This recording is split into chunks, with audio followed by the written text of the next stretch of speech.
আসসালামু আলাইকুম। আশা করি আপনারা সকলে খুব ভালো আছেন। আজ আমি আপনাদেরকে দেখাবো ইলিশ মাছের মাথা দিয়ে পুঁই শাক, মূলা, আলু দিয়ে চচ্চড়ি। এই চচ্চড়িটি করব আমি একদমই মাখিয়ে। প্রথমে আমি কড়াইয়ে ঢেলে দিচ্ছি সবজিগুলো। কড়াইয়ে সবজিগুলো দিয়ে দিয়েছি। এখন আমি দিব, এখানে আমি মাখিয়ে রেখেছি ইলিশ মাছের মাথা। এখানে সামান্য একটু আদা রসুন বাটা, এখানে আছে লবণ, হলুদ, জিরার গুঁড়া এবং ধনিয়ার গুঁড়া। এগুলাও আমি সব একে একে এই সবজির মধ্যে দিয়ে দিব, কেননা আমি এটা মাখিয়ে রান্না করব। সব কিছু একসঙ্গে দিয়ে এখন আদা রসুন বাটা, এখন লবণ, এখন হলুদ, জিরা এবং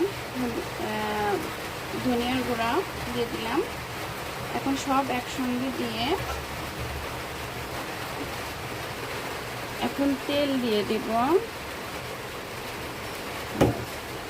এখন সব কিছু একসঙ্গে হাত দিয়ে মাখিয়ে নেব।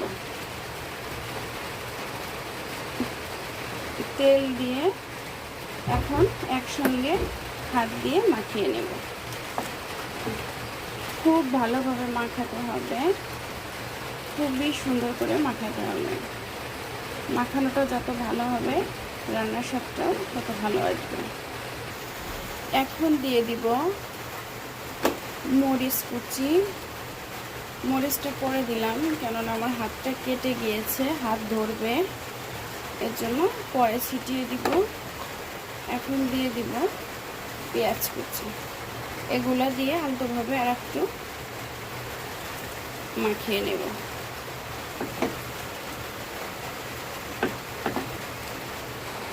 এখন আমি পরিমাণ মতো পানি দিয়ে দিব, এরপর ঢাকনা দিয়ে ঢেকে দেব। ব্যাস, পানি দেওয়া হয়ে গেছে। এখন ঢাকনা দিয়ে ঢেকে দিলাম এবং চুলাটি ওপেন করে দিলাম। 5 মিনিট পর ঢাকনাটি খুলব। ঢাকনাটা খুলে দেখি কি অবস্থা।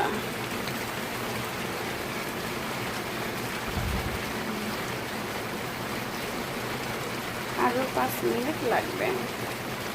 এখন ঢাকনাটি খুলে রাখবো, এই 5 মিনিট জাল করে নেব। এখন ঢাকনাটি খুলে দেখবো কি অবস্থা। মাশাআল্লাহ, হয়ে গেছে আমার রান্না। এখন আমি চুলাটি বন্ধ করে দিব। কালারটি সঠিকভাবে ভিডিওতে আসতেছে না। হয়ে গিয়েছে রান্না।